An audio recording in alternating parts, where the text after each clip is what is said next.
Ang disenyo ng aking circular pond ay dalawa ang drainage system. Isa sa gitna kung saan naando doon sa may malalim na bahagi, tsaka isa dito sa may gilid. Para pag nag-drain ako ay mas mabilis na matanggal ang tubig. Ang mga alaga kong ito, Paps, ay 8 months old na.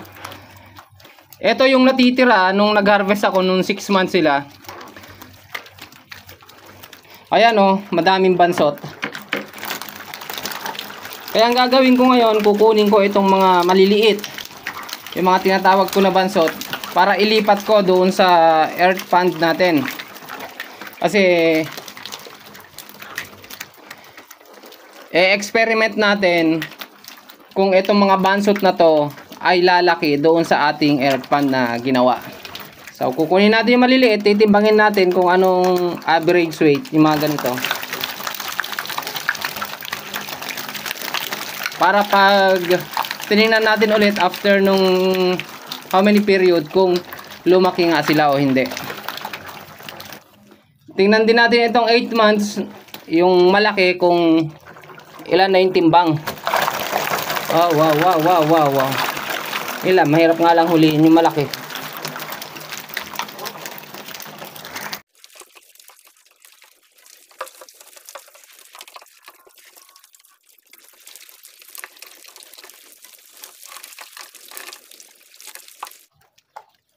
So ito mga paps, yung malalaki, kumuha ako ng 5 na sample. Titingnan natin kung ano yung timbang after 8 months. Kasi mga ito, mga bansot ito. Ito yung mga maliliit nung 6 months pa, kaya hindi ko siya naibenta. 2.1. Yan, yung 5 na sample natin, nag-average siya ng 2.1.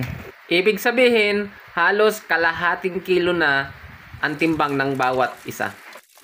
Dahil nga sa naka 8 months na itong mga alaga natin na hito dito, kukunin ko na yung mga bansot kasi medyo talagang mabagal sila lumaki dito sa concrete pond para ilipat natin doon sa ating ginawang hukay o yung ating earth pond. Makita natin kung ano ang mangyayari o merong pang probability na lumaki doon sa earth pond natin. Habang inaantay ko yung order ko na hito na iuhulog natin doon, medyo naiinip na ako dahil hindi pa dumadating. Kaya ang gagawin natin, magte-testing muna tayo kung mabubuhay itong ilalagay ko doon ngayon. So ayan mga loads, 50 pieces yung kinuha natin na sample ay ayan, tumitimbang siya ng 6 kilos. So ano lang yan, 8 pieces sa 1 kilo. 50 pieces divided by 6, yun yung average weight nung ating ililipat doon sa earth pond. Titingnan natin kung lalaki siya.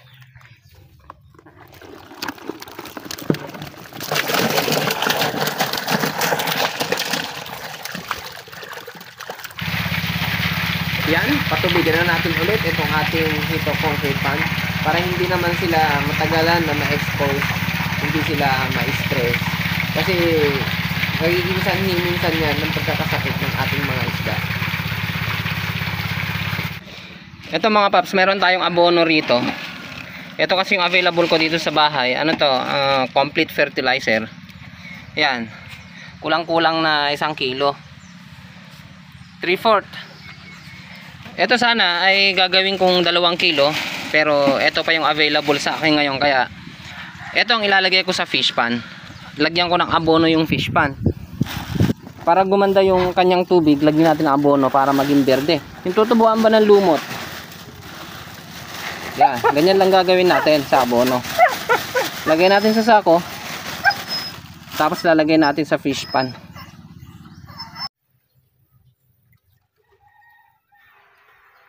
Ganito yung sistema ng paglalagay natin ng abono sa ating fish pond. Bale, balutin natin yung abono sa sako para pagka inilubog natin siya sa tubig ay hindi siya makakain ng mga isda natin. Ayan nga, maglagay tayo ng tusok tapos itatali natin dito sa may bandang ilalim. Sisiguraduhin natin na hindi yun mabubuwag. Ayan, ganyan paglalagay, tatali natin para kahit bangga-banggain man yan ng mga hito o kaya yung mga tilapia natin ay hindi siya nabubuwag. Then sa katagalan, diyan tutubo ang mga lumot. Na kung saan, yan din na magiging pagkain ng mga alaga nating isda. Dahil nga malalaki na naman na yung ating mga hito na ilalagay dito, nag-a-average nga siya ng 8 piraso, 1 kilo. So, hindi na natin kailangan pang i-kondisyon. Ilagay na natin siya ng direkta dito sa ating fish pan. Kasi nga, eto, hindi naman natin siya ibinahin ng malayo. Diyan lang naman sa bahay ko siya galing. So, hindi naman siya na-stress. Kaya, pwede na natin siyang indirekta na ihulog dito sa ating fish pan. Then, syempre, oobserbahan natin maya-maya kung may lulutang o kaya yung parang tatalon-talon para makita natin yung kondisyon nila dito sa ating fish pan.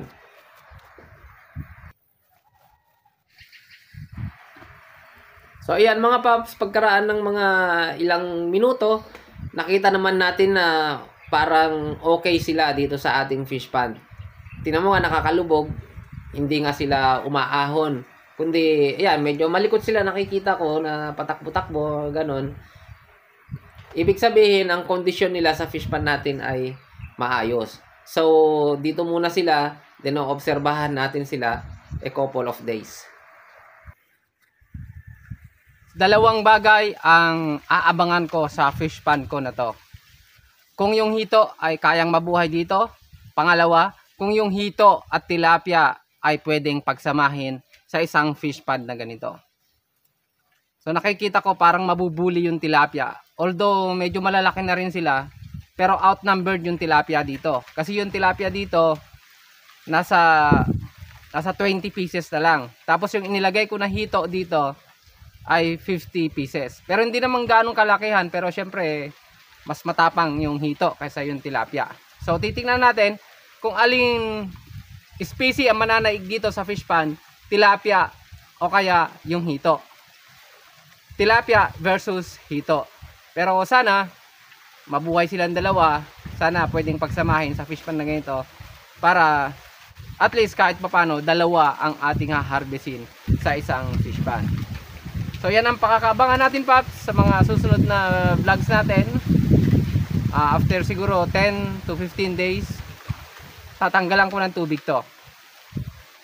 Kasi nga kinuha natin yung average weight 50 pieces 6 kilos.